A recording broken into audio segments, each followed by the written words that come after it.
Good morning, Kingdom partners, and happy March. It is hard to believe that we are already a couple of months into our new year, but I wanted to come and just give you a brief update on what the month of February looked like for us here in the city of Portland and at Sojourn Church.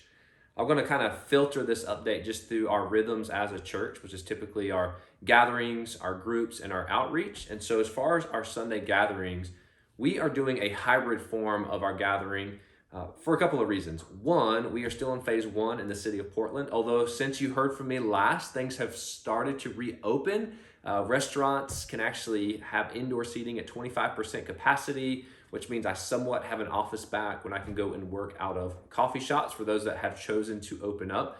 But there's still a lot of people in Portland who just won't come for an in-person gathering, even with masks being worn at all times. And so we're doing a hybrid of a gathering where oftentimes the Sunday message and the worship part is recorded. Those who are willing and comfortable meeting in person will gather together to worship together by listening to the word preached and by singing songs of praise together and taking the Lord's Supper. And then for those who aren't comfortable, we want to meet everyone where they're at. We have this online component where you can watch our stream at 10 a.m. Pacific Standard Time on Sunday mornings. So if you are in your context and your setting, we don't want to take you from your local church, but you can also join us. Just figure out whatever time that would be for you, or maybe go back and watch the replay and just see what it is that the Lord is teaching us at Sojourn. We've been in a series since October. We did take a break in December, but since October, going through the Sermon on the Mount, which is the greatest sermon ever preached by Jesus himself. We've called this the Kingdom Manifesto. We really see this idea of a Jesus creed and a Jesus ethic and what it looks like to live this countercultural lifestyle from the world that is living around us. And the last month, really month and a half, have been a series within a series on the Lord's Prayer. And so we've got the greatest prayer ever preached, or prayer ever prayed within the midst of the greatest sermon ever preached. We will finish that up this coming Sunday, where we've taken just line by line each petition of that prayer to really focus in on God, teach us how it is that we are to pray. Full transparency, I've never felt like I've had a really great or strong prayer life. I can imagine that many of you resonate with me. And so maybe go back and listen to some of those messages because they've really impacted my prayer life and just allowed Jesus to teach me once again how it is that I am to pray. Our gospel community, which is what we call our midweek group, we finished up this book called Kingdom Manifesto, and it's really been great as we're in this rebuilding phase as a church in 2021 to just look at what it is that makes us up as a church.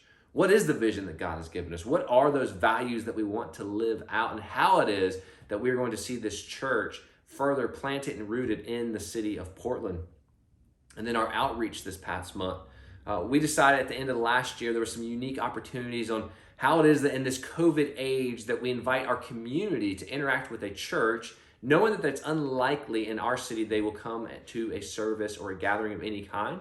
And so for the month of February, and we're actually going to do this again for the month of March, we've partnered with a group called the Portland Rescue Mission.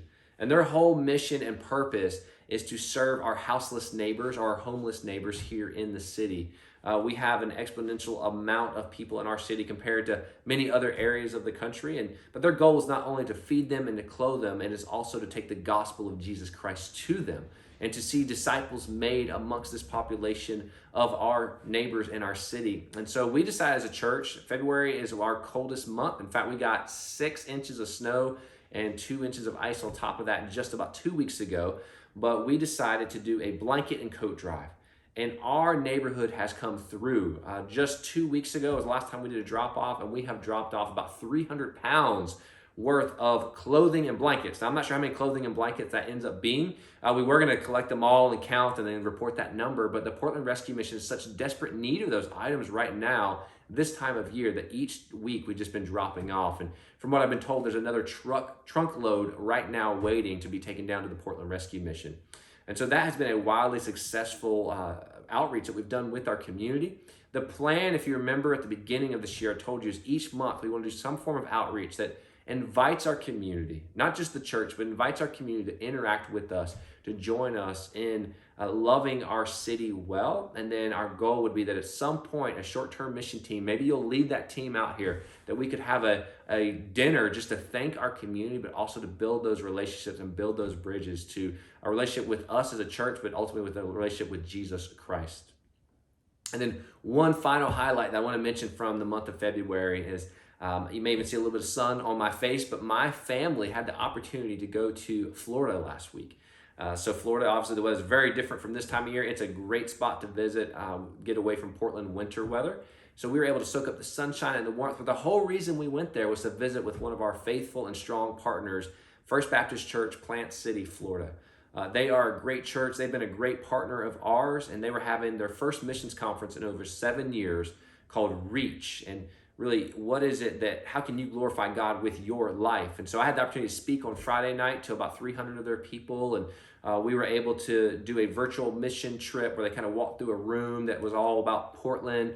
We got to meet some other church planters in other parts of the country, and then even some of our IMB missionaries who are serving all over the globe. But we were extremely blessed by our time there. I'm good friends with their missions pastor, Adam Cunningham. Our families are great friends, so we were able to just kind of get refreshed with them. But also just to reconnect further and to further our partnership here in the city of Portland, which is ultimately for God's glory and for the kingdom impact that we can have here. And so if you're part of First Baptist Church, Plant City, Florida, thank you so much from my heart, from my family, from Sojourn Church for your partnership, but for also for having us there with you all last week. We really look forward to the future of what this partnership looks like with you all.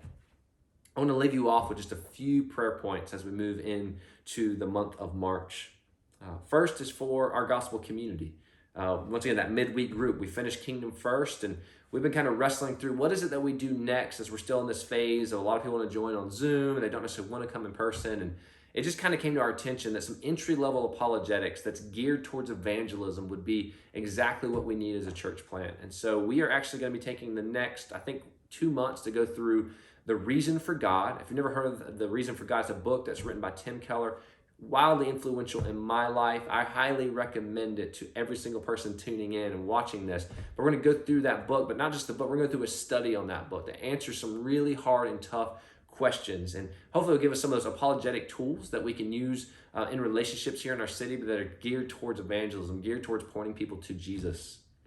The second thing you can be praying for this month, is our outreach.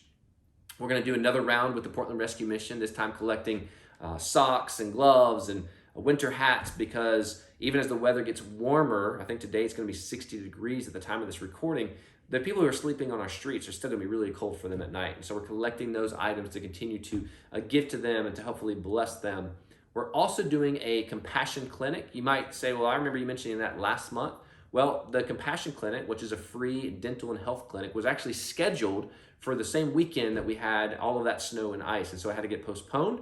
It's going to be happening on March 20th. It's us with 3 other churches coming together to serve Northeast Portland. And it's really anyone who needs free medical or dental care. And so be praying for those relationships, be praying for that clinic, be praying for those who will come, praying for those who serve, and that the 4 churches together can really represent the church of Portland, not a church of Portland. We're also in a rebuilding phase. 2020, we define it as a refining year. 2021 is our rebuilding year. And so we've actually got a few people who've already expressed interest in coming over and joining our church or joining our team. And so be praying for us as we make wise, informed decisions, and we'll have discernment both for the people who are looking at joining us and just for us as leadership who are making those decisions. And so pray that God would continue to raise up laborers. Luke 10:2 says the harvest is plentiful. And so the harvest is plentiful in Portland, but the laborers are few. And so the problem is not in the harvest, the problem is in the laborers. That God would raise up laborers, faithful laborers, to join us in planting Sojourn Church. And then the final thing I want to leave you with is be praying for the people of peace in our lives. That is something that I want us to continue to focus on as a church, where even this morning I just had this conviction that I need to start asking more regularly, who is it you're praying for? And who it is that have you shared the gospel with this week? And so although you can't talk back to me, I would even ask you that. Who is that you're praying for in your life? And who is it that you have shared the gospel with this week? And so pray for those people of peace, for those people of receptivity, that God would call them and draw them to himself, and that we can see new believers in Jesus Christ even between now and Easter, which is coming up in just a few short weeks. Thank you once again for continuing to partner with us. Thank you for engaging with God's mission here in the city of Portland. We hope that you have a good rest of the day, and we look forward to updating you at the end of this month as we get ready for celebrating Easter next month. Have a great rest of the day. Love you guys. Bye now.